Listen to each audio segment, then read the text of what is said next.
Let me tell you something, Pack Nation. So, Brian Gutekunst just blew up half the roster and is standing there in Green Bay like nothing happened. Like he did not just hand us a giant trash bag and say, trust me, I got something better coming. That is what we are talking about today, brother. Free agency. Packers free agency. And I do not know if I should be excited or if I should call a lawyer because I feel like I just got robbed in slow motion. Let me lay this out. Rashan Gary, gone. Traded to the Dallas Cowboys for a 2027 fourth-round pick. A fourth-round pick, brother. The man they handed a $98.8 million extension to. Gone to the Cowboys. Of all the teams on this planet, the Cowboys. I need you to sit with that for a second because I almost choked on my coffee when I read it. I was standing in the kitchen in my robe, barely awake. My daughter walks in and goes, Dad, why are you making that face? I said, sweetheart, the Packers traded Rashan Gary for a fourth-round pick. She is 11 years old. She looked at me and said, that sounds bad. 11 years old, and she already knows that sounds bad. I have never been more proud and more heartbroken at the same time. A fourth rounder. That is what we got. I am not done. Elgton Jenkins, released. $19.5 million in cap savings, sure. But Elgton Jenkins, this guy played every single position on the offensive line. Every one. Center, guard, tackle, you name it, Elgton did it. He is our Swiss Army knife. Every team in the NFL would have given us something for Elgton Jenkins. And Gutey just cut him loose for cap space, like he is a grocery bag blown across the Piggly Wiggly parking lot on a Tuesday morning in February. And it does not stop there. Quay Walker, gone, signed with the Raiders. Kingsley Enagbare, Jets, 1 year, $10 million. Malik Willis, Dolphins. And then today, right now as we are recording this, Nate Hobbs gets cut with a post-June 1st designation for even more cap relief. I feel like I walked into my house and half the furniture is gone. My wife Darlene does this sometimes. She decides the living room needs a refresh. And I come home and the couch is sitting on the curb. I am standing in the doorway going, Darlene, where is the couch? And she goes, do not worry, something better is coming. And I am standing there in my Packers hoodie, staring at the empty living room floor, and she is smiling at me like I am the unreasonable one in this situation. That is Brian Gutekunst right now. The couch is gone. The recliner is gone. 2 lamps, the coffee table, and the rug, all gone. And he is smiling at us going, relax. We got $30 million in cap space. $30 million. Great, great. And a fourth-round pick from Dallas and a defense full of question marks and a fan base on the edge of a complete nervous breakdown. Now listen, I want to be fair because I am not just a guy screaming into a microphone in his basement. I have been watching Gutey work for years. The man is not a complete meatball. He sees angles that you and I do not see from the outside. But you understand what he is asking of us right now? He is asking Packer Nation to sit on the floor with no furniture and trust him while he rebuilds an entire defense, linebackers, corners, the whole thing during what might be the last real window of the Jordan Love era. This reminds me of my buddy Tomek. Tomek works at the paper mill outside of town. Good guy, big heart. Every single spring, Tomek gets this look in his eye, and he decides he is cleaning out the garage, starting fresh, new chapter. And he does not just talk about it, he does it. He goes out there on a Saturday morning and throws out everything. Old snowblower, the chest freezer, his kids' bikes, a treadmill that never got used once, all of it into the dumpster in the driveway. The garage is spotless when he is done. You could eat off that floor. Tomek walks his wife through it like he is giving a museum tour. He is proud. He is puffed up. 3 months later, the garage has one lawn chair, a bag of rock salt, and a fishing rod with no reel. That is it, because Tomek cleaned everything out and then never got around to filling it back up. His supervisor, Dale, I think Dale is also his brother-in-law. It is a whole complicated situation. Dale gives him grief about it at every single family Thanksgiving. Remember the year you cleaned the garage, Tomek? And Tomek just stares at his mashed potatoes. Every year, I am praying right now.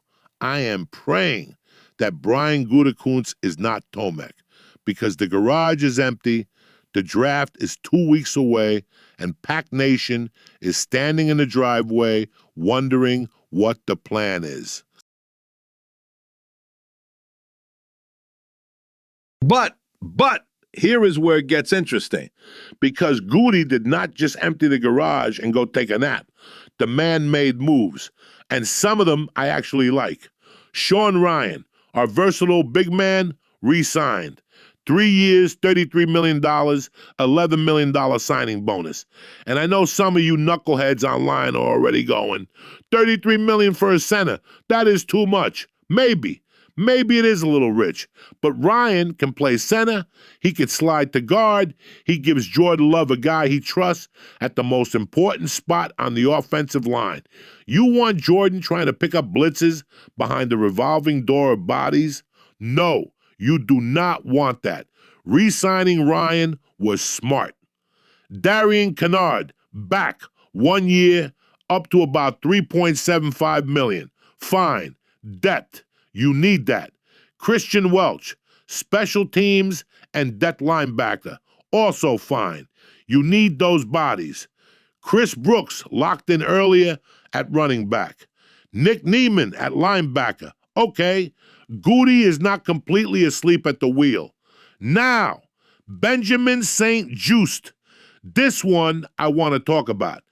The Packers go out and sign this man from the Chargers. 2 years, $10 million. He is tall, 6'2", long arms, physical corner, the kind of guy you put on big wide receivers at the line of scrimmage and say, go handle that, brother.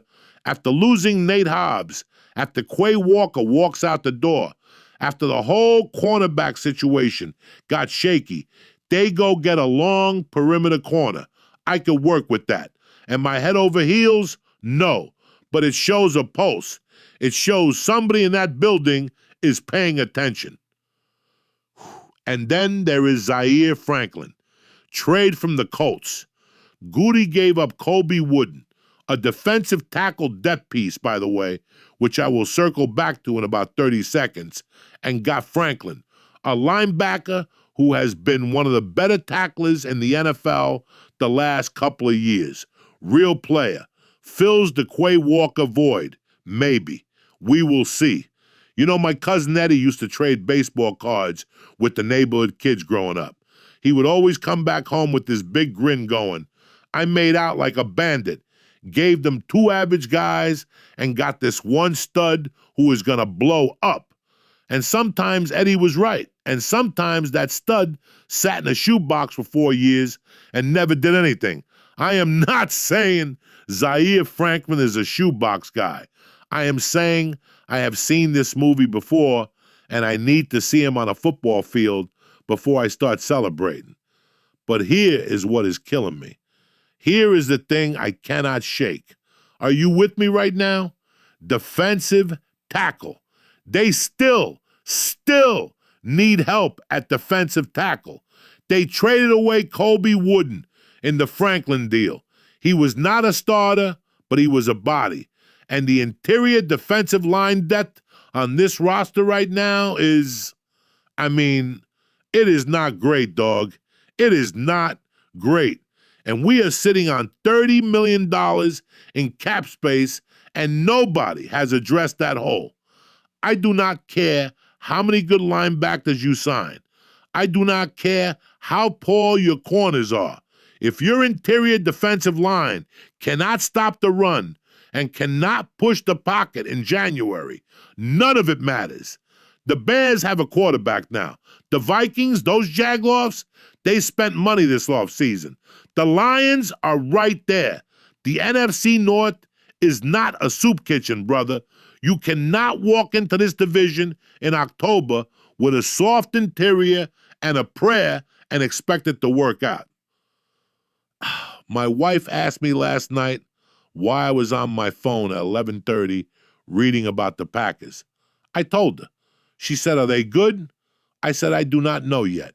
She said, "That does not sound good." Then she turned over and went to sleep.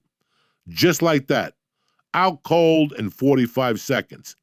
I am over here calculating cap figures, and she is sleeping. Must be nice. Must be absolutely nice. Am I the idiot? Am I the clown who keeps showing up to every off-season and getting his heart yanked around? My daughter thinks so. My wife thinks so. The dog walked away from me mid-rant last night. Even the dog is done. But I cannot stop because this is the Green Bay Packers. This is Pack Nation. And Gutey is either playing four-dimensional chess right now or he is Tomek staring at his mashed potatoes. One of those two. The cap is healthy. The pieces are moving. The draft is coming. And I am going to be right here either way, screaming, pacing, losing sleep, and loving every minute of it. So here is what you are going to do. Subscribe to this show. Leave us a 5-star review right now. Tell a friend who bleeds green and gold about Packanet. And if you see Brian Gutekunst, tell him Big Sal says the garage needs to be stocked before September. Let's go Pack!